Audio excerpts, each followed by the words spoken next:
Okay, well, let me introduce everyone that we have. We have Thomasina Farrar in Philadelphia.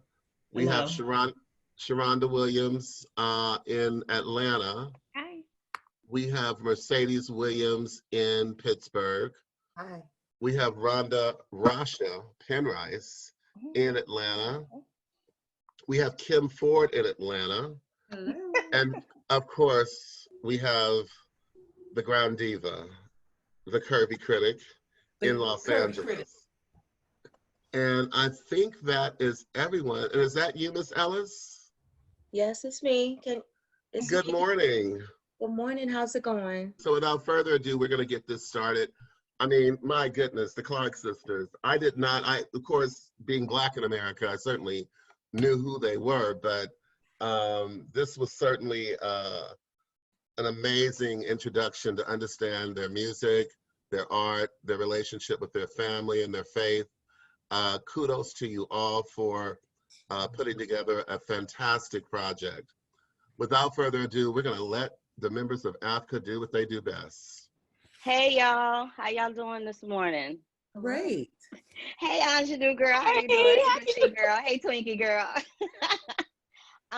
So I have a question for all of you, and then one that I'm gonna give to Aunjanue. So the one for all of you is, how much did y'all know about the Church of God in Christ before y'all went into this picture?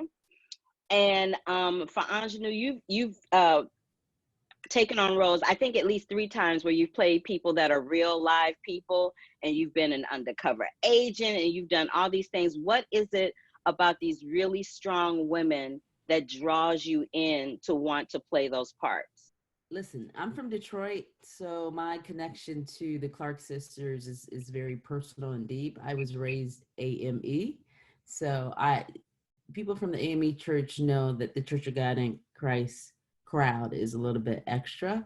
So, and I know this because I have friends who belong to that denomination. So my entry into that whole subculture is really through the music that is synonymous with our culture and our faith. So a lot of research that I did going into it became more specific as I started to lay the groundwork for the storytelling. So thankfully, we had a wonderful producer on board. His name is Ronnie Petrie, who was our cultural Church of God in Christ historian.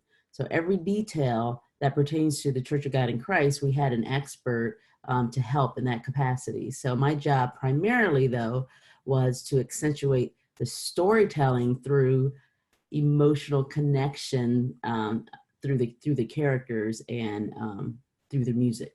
Okay, I grew up in the Church of God in Christ. Y'all got that right. I just want you to know you got it right. You know, I not as much as I'm familiar. Brooklyn, holiness. There's so many different. So it's church. Okay. Yeah, I grew up Baptist. And one of my best friends, and when I was a little girl, her name is Tracy Grady, and she was Church of God in Christ. And my grandmother, who was Baptist to the T, would sometimes take me over to Tracy's church.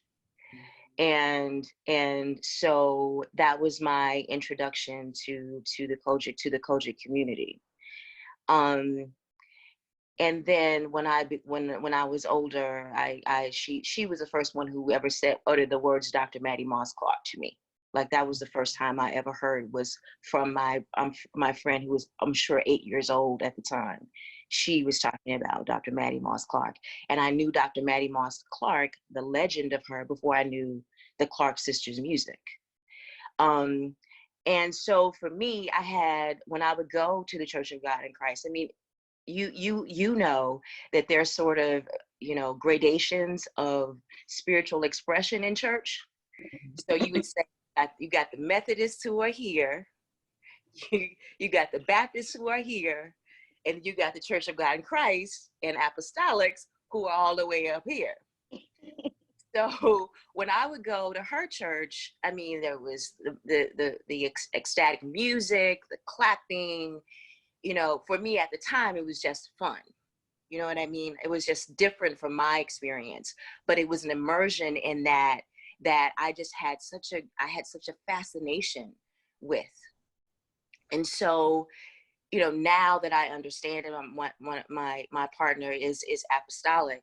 Now that I, you know, understand it, and I understand that what the cultural tradition has meant. It's one of the largest denominations in the world. So, and then beyond that, what it has, the culture community has contributed to what we know as modern gospel music, modern American music, is invaluable. So I don't take that lightly. I do not take that lightly. And so Christine and I would talk about this all the time. Like, there were certain things that I felt that we had to do. You may not notice it, but we got these scarves. I know you know what I'm talking about. We got these scarves made. The women, and they're sitting in the front of the church. They put the scarves over their legs, you know. So I said, we got to get those scarves. We got to get those scarves. If I'm going to sit on the front of the church, I got to get that scarf on my leg, you know. And we had Christine will tell you, we had such an amazing crew and prop department. I went to this white woman in Canada, and I was like, listen, you got to get me these scarves for my legs if I'm going to sit on the front row. And she found some randomly in the middle of a historic snowstorm in Toronto, Canada. She found those scarves. And then what she didn't have, she went and sold them, so we could put those scarves over our legs. So the way that I look, the respect that I have for the culture community is huge, And if you are going to portray a culture like that, you have to respect it. You have to respect it. You have to look at it as something that you have to study, that you have to understand, because if you don't, people like you are going to look at it and go, that's not real. Mm-hmm. That's not real. And you can't just go, okay, that's the Black church. And I see that all the time. We say it all the time, where we have portrayals of the Black church. We're not monolithic. People worship all kinds of ways within the Black community. And that has to be respected. It has to be specific. So that's what we were trying to achieve. I wanted us to go even further, but you know, we did what we could. You asked me about the characters that I play. You know, I just love playing characters who make people uncomfortable, who come in as a tsunami and just bust things up. And that's what I saw Dr. Mattie as being. So that's what I gravitate to. Thank you all. I wanted to ask about the casting, because it's one thing to cast for a film, but when you're casting a film about real people and real people who can sing, not just sing, I wanted to know, first, what does the casting process look like for a film like this? And also, too, with the decision to actually cast people who can sing, like the Clark sisters, I wanted to know what their process looked like as well. That's a great question, because I've been casting real people for quite some time. So I cast real singers, a real singer as Faith for Notorious. I cast a lot of real people and biopics and real singers. And then those that can sing and act, and those that can act and sing, because there's a difference.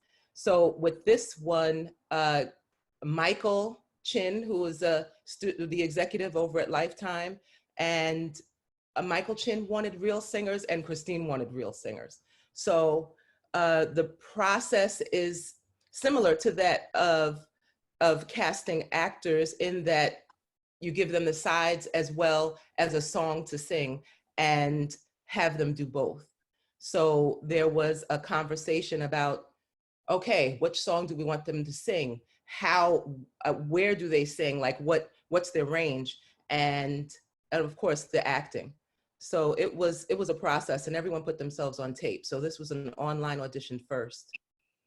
I know, Twinkie, you said something interesting to me over the last weekend, about making sure that the characters in their looked African American, because of course not all Black people Yes. you That's know, true. Black America, there is a certain aesthetic about There the is. African American look to some degree. So There is. talk about what went into that and how you and Christine, you know, were able to identify the characters that would represent these real life people well. It's Well, so interesting. I add something to the casting. So when I came on board, there was this understanding that typically at Lifetime, they cast actors to lip sync songs when they're doing a biopic. And that's an experience that I personally had when I did the Mickey Howard story. I actually looked for real singers because there's a thing that I have about real singers, and I'll circle back to that. When I cast the Mickey Howard story, we used Tiana Paris, and we ended up allowing her to lip sync Mickey Howard's music, and it just felt like the right thing to do. So when I came on board this film, the goal was to go in that same direction, was just to cast actors. Again, I'm from Detroit, and there was a great weight on my shoulders to make sure that the Clark sisters showed up correct, or I could never show up in my hometown again and be proud. So the thing that stood out to me was, how do we honor legendary singers who are known for these great voices? And something that stuck in me was, we cannot lip sync. We cannot do the lip syncing because it just didn't feel right to me, like in terms of how to tell the story. So I had a conversation with Donna Lawrence, and I asked them, is it possible to create the Clark sisters blend with singers, and how many people do I need to make that happen? Because I had to make sure that he could make that work, because the original plan was to cast actors and have the original Clark sisters come into the studio and lay down all the vocals, and the actors were going to dub the vocals. And that just felt false. Like, it just did not feel right to me. And the Clark sisters are older, right? So I'm like, well, how are they going to sound like 30 years ago? And Donna Lawrence is a genius producer, and I'm sure he could have done it and made it work, but it felt false to me. So I introduced the idea to him that I want to use real singers. Tell me how to make it work. And he told me, he said, listen, if you get singers who have these types of vocal qualities, I can create the Clark sister sound. So as soon as he said that, because he had to handle all the music, so that's above my pay grade. But if he felt confident that he can create that sound, then I felt confident casting singers. And the first singer that I cast was the character Dorinda, who's played by Shalea Frazier. And I'm gonna be honest with you, I cast Shalea because she's my friend. No joke. I was working with Shalea on another project, and I got this job to direct this movie. And I'm like, Shalea, I'm about to do the Clark sisters movie. Which one do you want to play? And she, I want to play Dorinda. And you know what? It's no coincidence, because I believe it is God ordained that Shalea Frazier looks just like Dorinda. And she's known, if you know who she is, she's a freaking like Whitney, like the next Whitney Houston in terms of her vocal abilities. So I told Donald, like, you know Shalea Frazier? He's like, yeah, I know Shalea. Can she count as one of the three? He's like, yes. I'm like, great. The next person that I cast as the vocal blend that Donald needed was none other than Kiera Sheard, who only wanted to play a small part in the movie because she doesn't have a lot of acting experience. And honestly, it's dangerous when you cast people without a lot of acting experience who are shy to do it to begin with. But I had an initial meeting with Kiera, and I'm telling you, 5 seconds into meeting her, I said, Kiera, you remind me so much of your mother. You're going to play your mother. And she was like, no.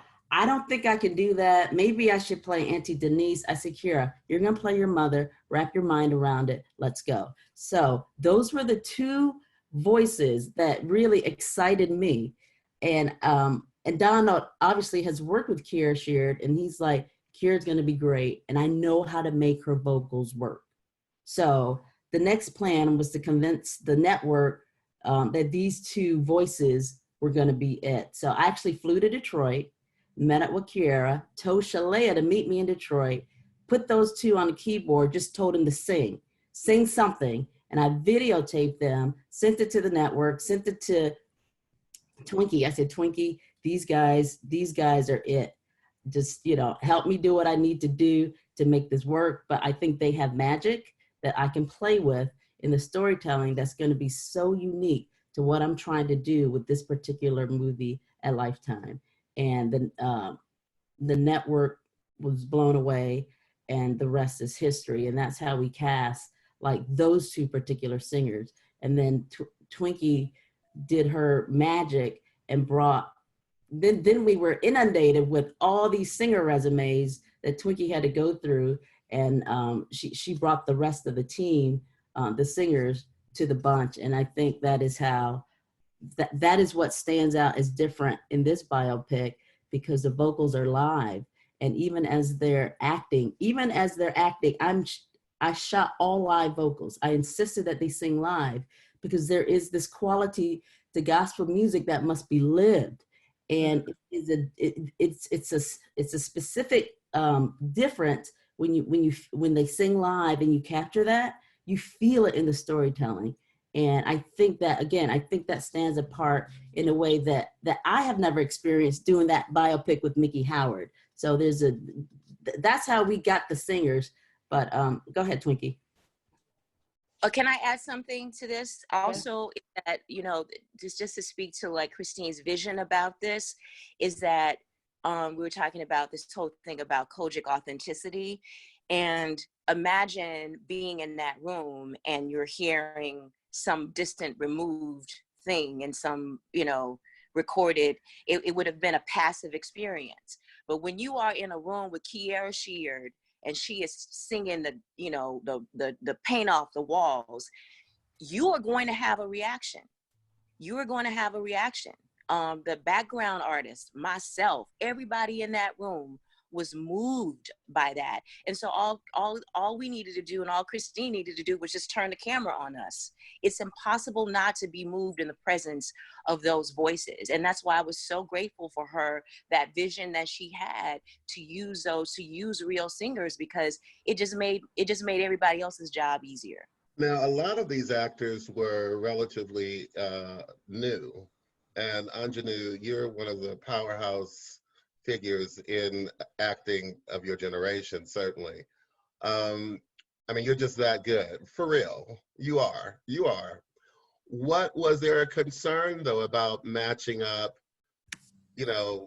just that striking up the right kind of balance? Because when you take flight, you're the Concorde, and other people might be little jets. So how did you guys manage, Christine? How did you manage that chemistry on set? I think there was an understanding that everyone came to the project with a certain level of weight on their shoulders, and each and every one of those girls had a special and specific love affair with the Clark sisters.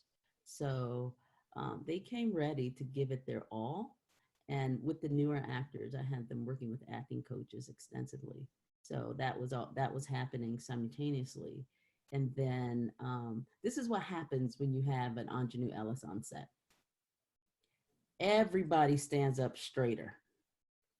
Everybody shows up ready to partake in a master class.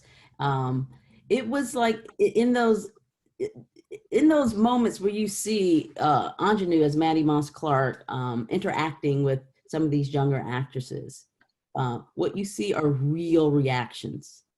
What you see is real fear. When Maddie's going off on them, it's real. So what I had these girls do was just be ready to just be in the moment. And when you're in a moment, you're reacting, and those reactions that you see are just authentic presence when they're relating to one another. And in many ways, Aunjanue led by example. So they would watch and see what she's doing and make sure that the ones who were very astute, they would make sure that they showed up and were ready to be in those scenes with her. So it's the reverence that everyone brought to the table in terms of doing a great job, but doing right by the Clark sisters. I kind of not reject, but I it makes me uncomfortable when I hear that expression about, you know, I think there's something to be inexperienced, but you know, I believe that no matter how old you are, that if you're present and you have choices and you have fire and you have ferocity in what you're bringing it, because listen, you can be old as I don't know what and be boring on screen and have 30,000 credits and no one wants to see you on screen. And so I every time that I work with an actor who is less experienced than I do, I learn from them. I learn from them. I never feel like, oh, you know, I've got more credits than you or anything like that. I'm working with this young woman. Her name is Jada Harris right now. And she's 12 years old. And I swear to God, the emotional reservoir that this young girl has, I'm blown away by. And with Shalea and with Christina and with Raven, particularly with Raven, with Raven. You know, with who am I missing? Jesus, help me. Angela Burchett. With Angela, with my babies, I'm forgetting somebody. Tell me, help me. Oh my God. Raven, Shalea, Angela, Christine. Christine. Kiara, my God, Kiara. Mm-hmm. You know, when we did the hospital scene and I'm, you know, I'm about to die, you know, and I'm looking at Kiara, you know, and seeing what was going on in her eyes, none of that was fake. That was Kiara Sheard. That was Kiara Sheard. That's not about being like a, you know, an actor with, you know, a bunch of credits on your resume. That's about being present and being honest on screen. And for me, that was a privilege to be in the presence of that. I mean, Christine, how do you pick out the highlights? You know, you're talking about their lives. So how do you condense that into 2 hours? Okay, you don't. It should have been a mini series. Okay, let me go on record saying that, because it's like picking which baby do you like the most. There's so many delicious parts of their story that is worth highlighting and showing. That it's hard to like reduce it like to even a 2-hour version. So let me just go on record saying like it was painful like to condense. Okay.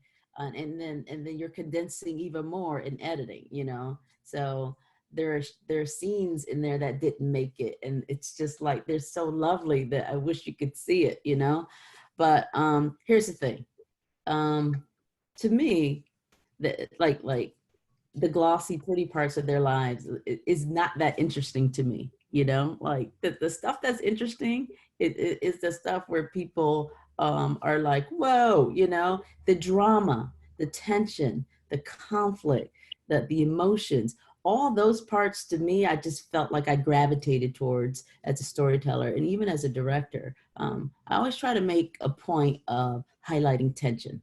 Okay. I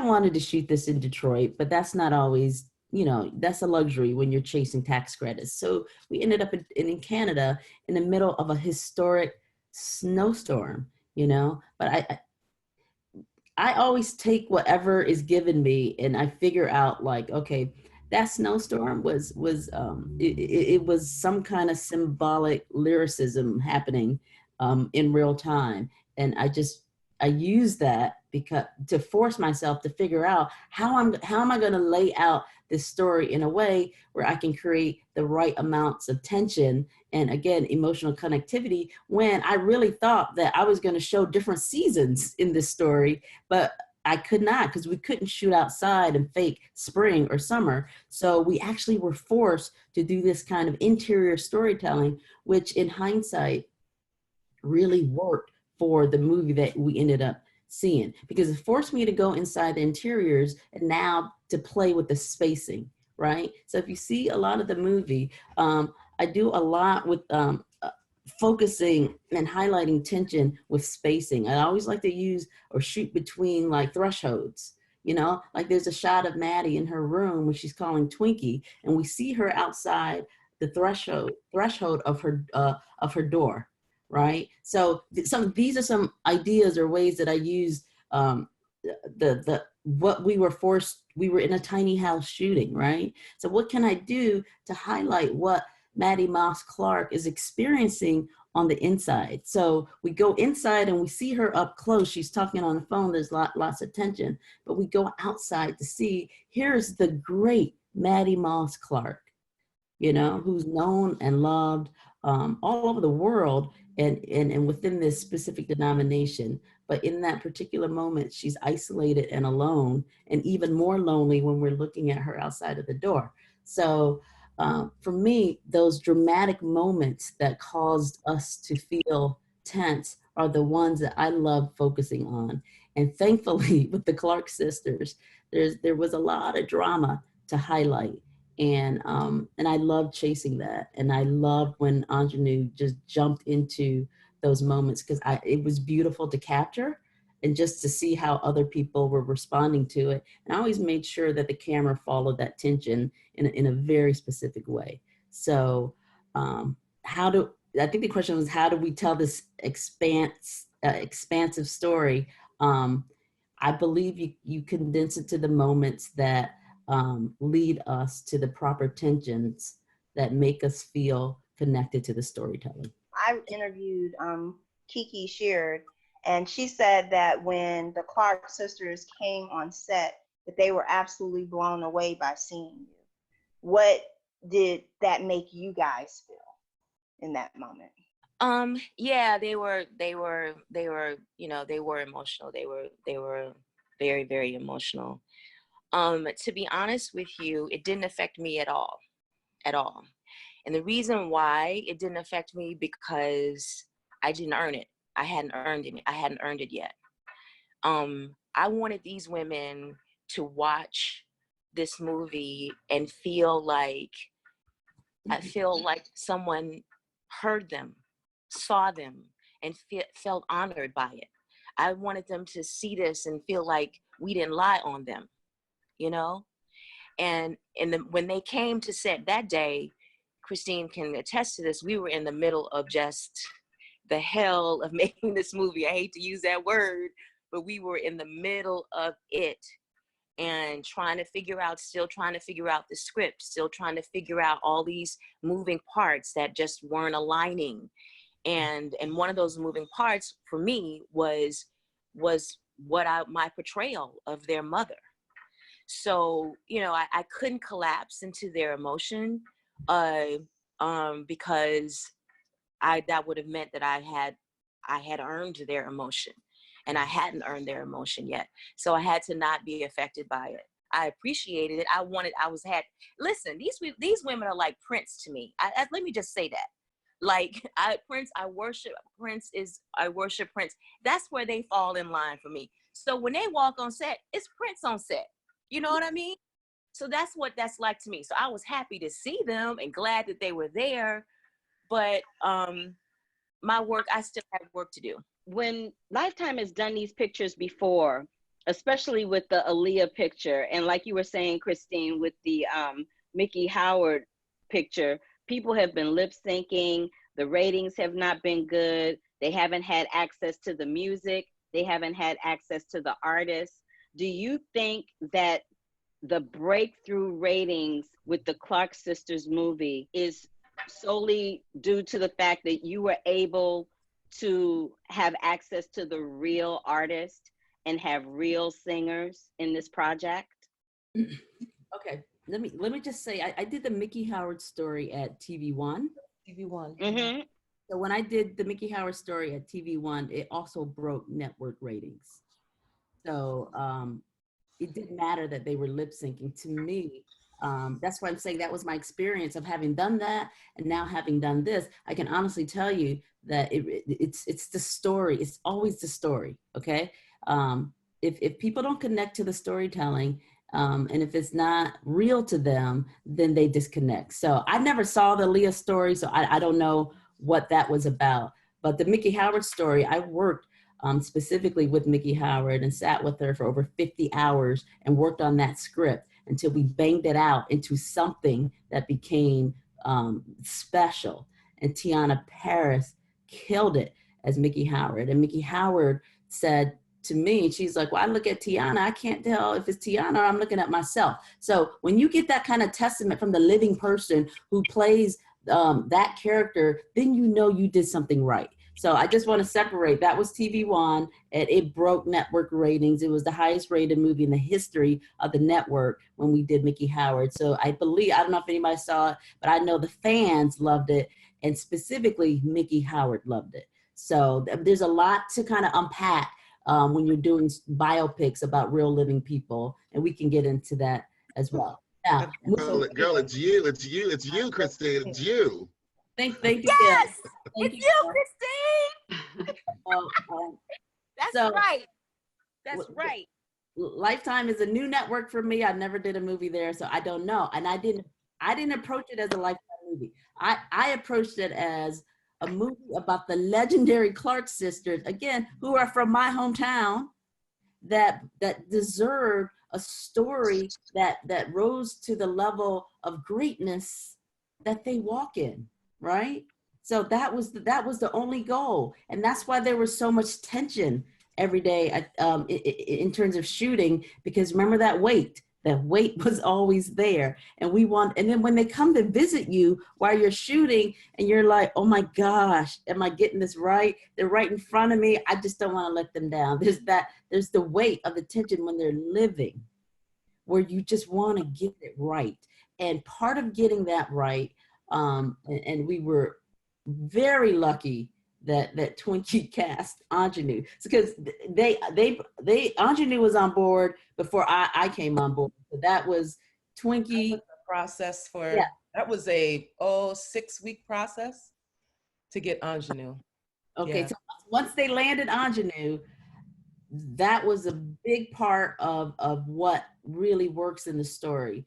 And then the casting of, what I'm hearing from people is that they're thankful that we cast fresh faces or newer people, but that wasn't even the goal. My goal was to cast some singers from the gospel tradition who could properly honor the Clark sisters through their vocal gifting.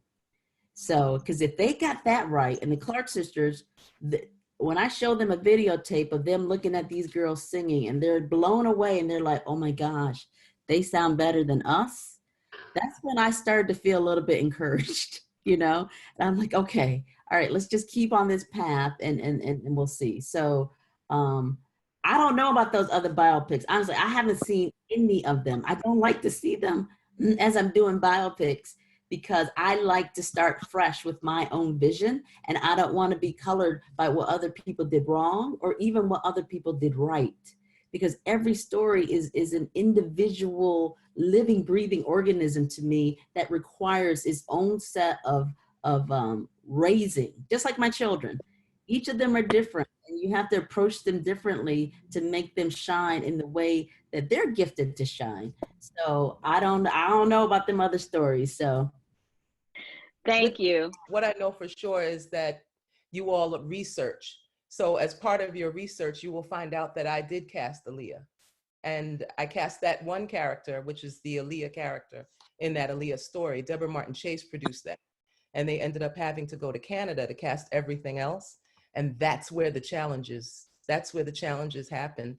And unfortunately for that particular, and I've done a lot of biopics. So having done the Kamaya Mobley story, having done that was Stolen by My Mother with Niecy Nash, having done I Am Somebody's Child, having done Notorious, like I said, having done it's a lot that goes into telling those stories.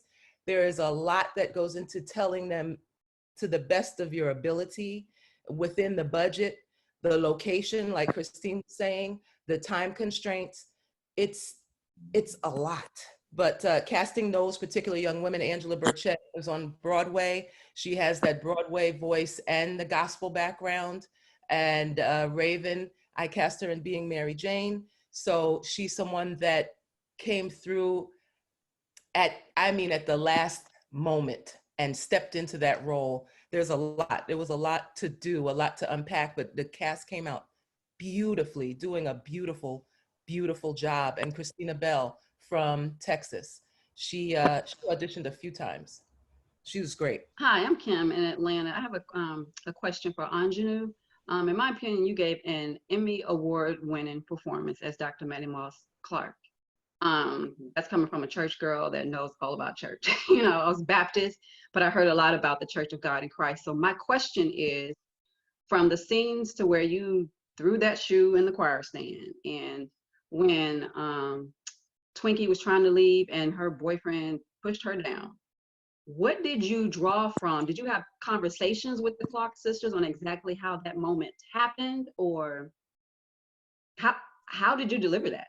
You know, it's interesting, this conversation, and I would be interested for us to have this sort of larger conversation about how we as journalists, as filmmakers, as artists, capture the lives and labor of Black women. Mm-hmm. Because the labor, I'm talking about the labor of Black women gets erased. It's undervalued, it's undermined, and that's in my mind constantly. Like, I wake up in the morning thinking about it, I go to bed thinking about it. And that's how I thought about, I thought of the Clark sisters in no less perspective than that. Like, not just honoring them as these cultural icons, right? But honoring them in a way that celebrates their labor. Now, when I say that, because we think of Black women oftentimes in music, particularly, as performers, right? We talk about, ooh, that girl can sing, you know what I'm saying? She can blow. But we don't talk about Black women as makers of music. You know what I mean? So that's what the Clark sisters are. They're not just women who can blow and women who can sing. We got a whole bunch of folks can blow and sing. You was in the church, I'm in the church. We know, we take it for granted, folks singing good, you know. But these women, not only could they blow, but you had in Twinkie Clark an arranger, a composer, a songwriter, a musician. And all of them, they were multi-instrumentalists. Like, they could play the piano, they could play the drums. Twinkie could play the organ, she could play the piano. And what's different, what separates them is that they were writing their own music. They could go to a church and sing their own, they don't have to pick up a hymn book. Then no one has to hand them, oh sing this song, because they done wrote it in the car on the way over there. And then Twinkie gets on the organ, or Twinkie gets on the piano, and they sing songs that they made in that house in Detroit, Michigan. And what we need to do, I am so serious about this, is have a measure of the labor of Black women, because that's what they were doing. They were laboring in the Black church, laboring in the Church of God in Christ, and their labor was their music. And Twinkie Clark is one of the most significant figures in American music, one of the most significant figures in the consequential figures in American music, not just gospel music. But when you think about gospel music is the root of American music. So when I say that, how that means that not only is she important to American music, she's important to the legacy of Western music, period, and Western music that operates in the African tradition. That's who this woman is. And for me, the importance of playing Dr. Mattie, their mother, that's how I had to look at it. So between Mattie and Twinkie, I think for Twinkie, she had, a different relationship with every child. But Twinkie was the manifestation of Mattie Moss's imagination. When Twinkie would get on the piano, Twinkie would play what Mattie would have in her mind, as a songwriter, as a composer. And so what you're seeing when they are separating, you're seeing these women who are a mother and a child, but also these sort of twins of vision. So you're seeing a separation of a vision when these women separate. And that's what hurt Mattie so much, is that this woman who was of her, not just of her womb, but of her mind, was leaving her.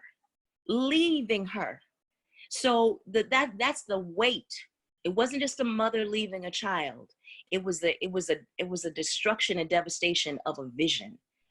And I played it. I tried my best to play it with no less weight, with no less weight than that. I went to church from the time I was 3 years old till 18. When I left to go to college, I was in church 2 or 3 times a week at least, for 15 years. And I was raised by my grandmother, who was the first lady in our church. So I understand that fire. I understand it. I've seen it. I've been burned by it, if I can say that, So all of that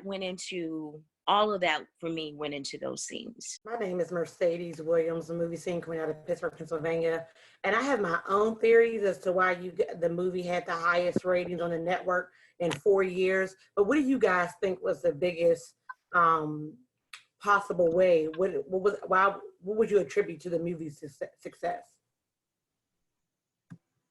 It was authenticity. That's what I would attribute to, is authenticity. Sorry, Christine, go ahead. No, go ahead. No, finish. Yeah, I feel as though it's the level of authenticity there, and all of the elements, all of the people that were brought together to create it with the passion that we have to tell the story. That's really important, and it's for us, by us, if that makes sense. So there were an awful lot more from the top down, from Michael Chin all the way over. I don't want to say up or down, over and across and through. There were people that looked like us, and that's important. Honestly, I approached the story, I wasn't even looking to do any more TV movies at that point in my career. When this was offered me, I was jumping into episodic directing. And this movie came up, and it was the Clark sisters. And I felt like I had to do the story because there's the whole Detroit element, but I kind of approached it for me as an act of service. And what does that mean, and what does that look like? Again, I just wanted to make sure that these heroes from my hometown, who are examples of what genius action looks like in and from my own community. They look like me. They look like the women who raised me.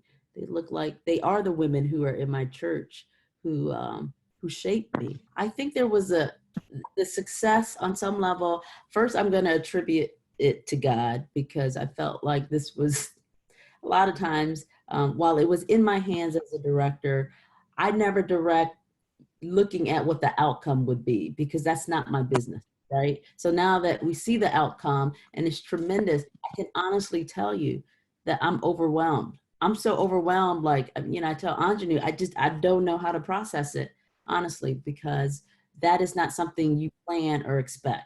So I feel that there's a connection to these women and to this story particularly that is universal. And when something is universal and people feel connected to it, there's going to be a response, I think. And I don't know about what kind of response. I experienced it a couple times in my own career. And again, one of the times is with the Mickey Howard story. People responded to it because they felt that there was something that they connected to this person's emotional journey that related to what they were going through in their own lives. And this is what great storytelling is. Hey, I'm from the Midwest. I'm from Chicago. And Aunjanue, my family's from Brookhaven. But I want you to talk about a little bit more about authenticity, especially in representing Midwestern people. Because one of the things that, people were going crazy over was like Better Made and, those little bitty things, and showing that we as Black people are different in different regions. Yeah. Did you say Brookhaven? Like Brookhaven, Mississippi? Yeah, my family's from Brookhaven, Mississippi. You 20, 25 minutes from my house. Oh, I know. Because I'm from Detroit. And Oh, Christine, are you from Detroit? I'm from Detroit. Okay. Hey, is somebody playing a drinking game right now for every time she plays? She says she's from Detroit, because they would be like done. My bad. Right, Christine. Yeah. Oh, okay. Okay. So here's the thing. We shot it in Canada. You guys know this, right? One of the first things that I asked the Canadian production designer, you have to contact Better Made Chips and Fago. And we have to use that as props in the movie, because that will speak to what Detroit is, because that's all I ate and drank growing up. So that's how we got that kind of authenticity, is because I demanded it. I have a question, or more so, I want to speak to the storytelling, specifically, Christine, about the men and how they treated the women. Were there any moments to where they say, or were they an open book up to what you could say or couldn't say? Because I've seen a story about the Clark sisters before, but I did not realize the struggle that they had with the men that wanted to keep them small. So I wanted to know, what was that like for you, and did you have any issues delivering that? Well, you know, I came, there was a script already written, right? I think on some level, there was a lot of emphasis placed on the men. And once Aunjanue and I kind of dug in to where we wanted the focus to be, we tried to kind of extract the extra elements that weren't necessary and just try to get to the root of the story that pushed the movie and story forward. So when it comes to the men, I think, you know, I just tried to stay as factual as we could be without going over the top, because it just starts to feel overly recycled in many ways. So on some level, I think, you know, the men in the Clark sisters represent the men that we deal with in our own families and our own lives. So there were some that were maybe a little bit more on the abusive side, but we also had Dorinda's husband, Greg, who was loving and nurturing, and they're still together, and Jackie's husband.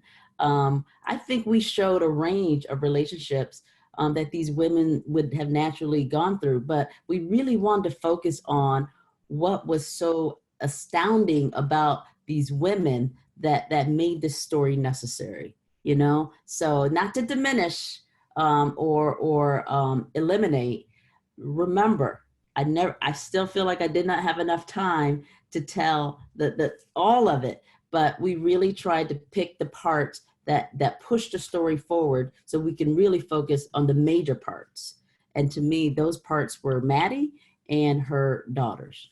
Hi, this is Thomasina out of Philadelphia. My question is for Christine. I want to ask, how involved were the Clark sisters in this project, and how influential were they on how you chose to portray some of those turbulent moments that we did see in the film?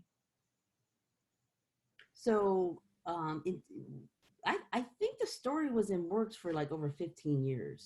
So the writers, the original writer was Camille Tucker, worked with the Clark sisters individually, even Denise.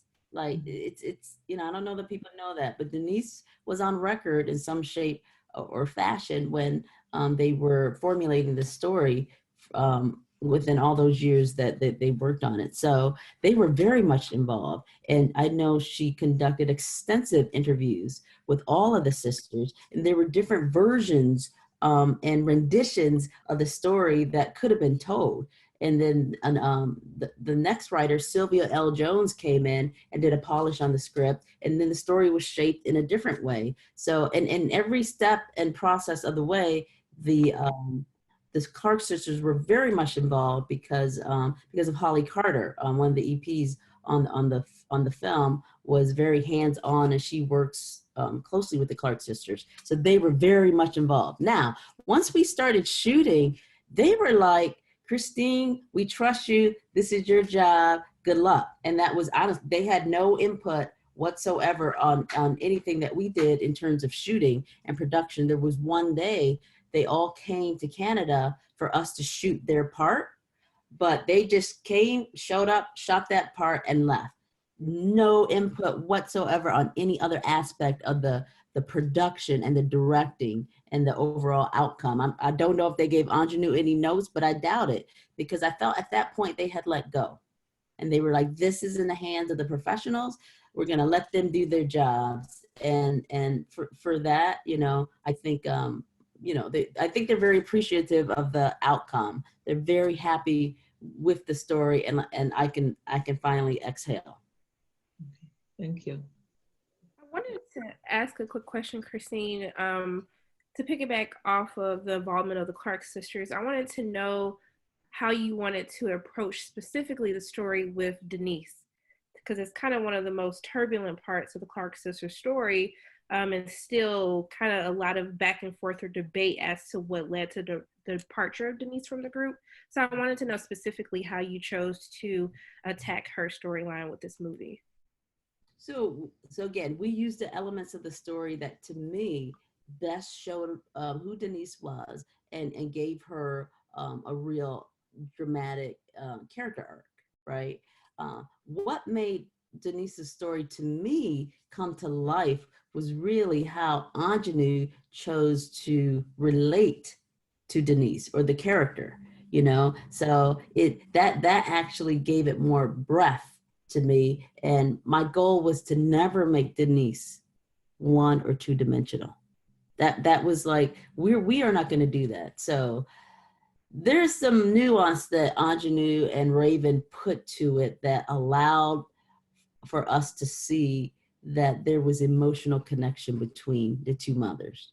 And it didn't matter if they fought, it didn't matter if they disagreed. There were moments where we saw that there was love between them. Now, the things that we saw Denise do, some of them, that's what happened. So we try to be factual with that. And even down to the specificity of what she says in the funeral. An earlier version of the script did not have what she actually says in the funeral. At a certain point, I just came to the decision that, you know, let's not create more Denise controversy. Let's just take what she actually said in the funeral and let that be her lines. So what she says in the funeral, she really said at the funeral.